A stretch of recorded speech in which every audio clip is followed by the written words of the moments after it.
Bonjour, Jacinthe Laforte, la créativité à l'action.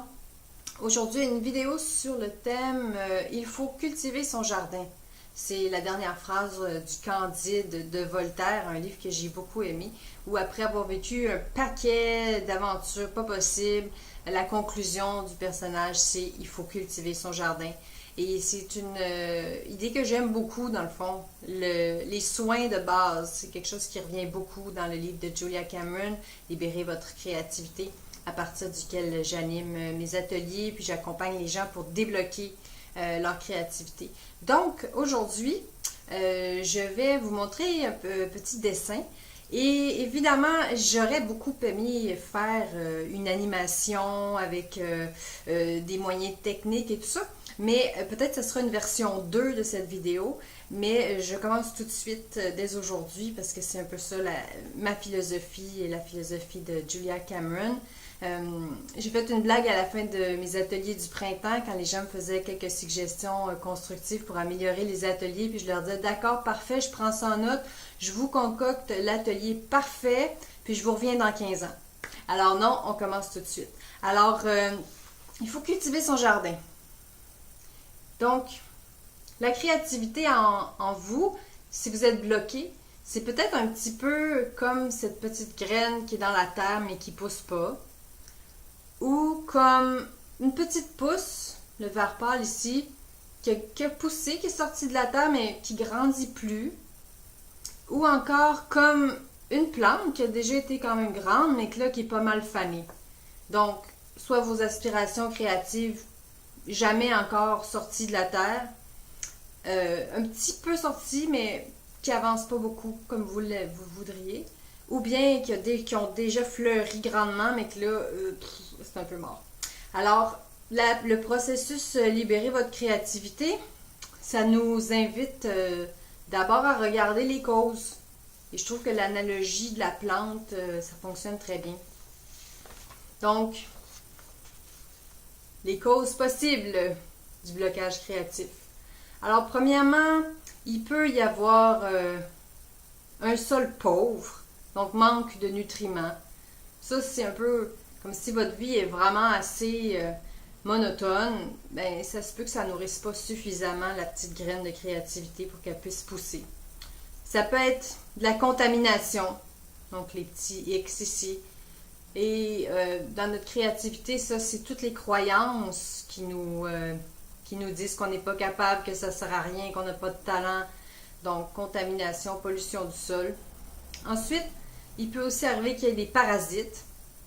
Là, les parasites, ça peut être le travail qui bouffe tout notre temps, Facebook qui prend beaucoup de temps, ou encore des dépendances qui viennent nous prendre toute notre énergie vitale. Ça peut aussi être d'avoir dans notre entourage des personnes qui nous font de l'ombre. Tu sais, si on commence, on veut commencer à créer, puis on se tient avec des espèces de génies mégalomanes, ça se peut qu'on n'arrive pas à prendre notre place, puis qu'on meurt d'envie à côté d'eux autres, de jalousie.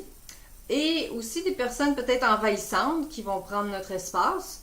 Évidemment, on dit les personnes envahissantes, mais à quelque part, le processus nous amène à voir comment ça nous arrange de nous tenir avec eux parce que ça nous évite de sortir de la terre. Donc, on peut reprendre notre responsabilité puis voir quelles mesures on va prendre pour pouvoir se protéger de ces parasites-là, de ces voisins dérangeants. Ensuite, évidemment, il peut manquer d'éclairage, en avoir trop. Ça peut être trop d'éclairage dans l'analogie avec la créativité. Si on se montre beaucoup, très vite, sans s'être protégé, ça se peut qu'après, on soit terrifié puis qu'on n'arrive plus à s'en remettre en quelque sorte. C'est un peu aussi, vous savez, comme une plante. Quand on la change de pot, on ne va pas la mettre tout de suite dans un pot immense, on va la mettre dans un pot un peu plus grand. Et ensuite, on va la rechanger le pot plus tard, un peu plus grand. Alors, c'est sûr que si on la met tout de suite dans un grand pot, ça se peut que la plante, elle s'en remette pas. Donc, même chose pour nous. Des fois, ça peut être mieux de faire des petites actions, puis de commencer par un plus petit spectacle ou de se faire lire dans des endroits privilégiés qui vont nous soutenir, plutôt que tout de suite aller se montrer dans des places qui vont faire en sorte qu'on va être un peu traumatisé, si on peut dire.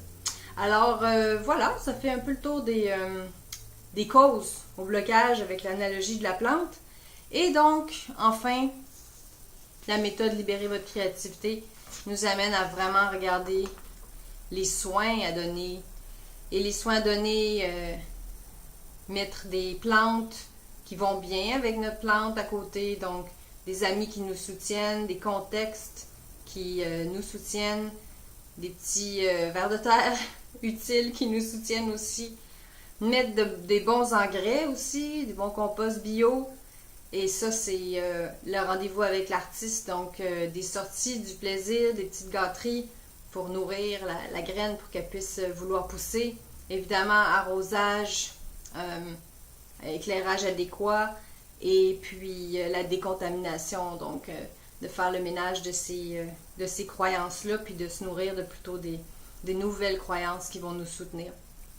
Alors, voilà, c'était mon analogie pour aujourd'hui de la culture de son jardin pour nourrir la créativité. Merci à tout le monde qui me font des commentaires sur mes vidéos. Ça fait partie des petites plantes soutenantes dans mon écosystème créatif. Et au plaisir de vous parler, de vous voir bientôt. N'oubliez pas, si vous êtes intéressé par peut-être faire les ateliers, puis ça se peut que vous vous disiez un paquet de raisons pourquoi non, ben ce serait normal parce que c'est ce qu'on fait quand on est un artiste bloqué, on trouve un paquet de raisons de ne pas passer à l'action. Fait que si vous êtes dans ce cas-là, gênez-vous pas, prenez un rendez-vous avec moi pour un appel découverte. On va simplement jaser du processus puis voir si c'est quelque chose qui peut vous convenir sans engagement. Alors, merci beaucoup, à bientôt.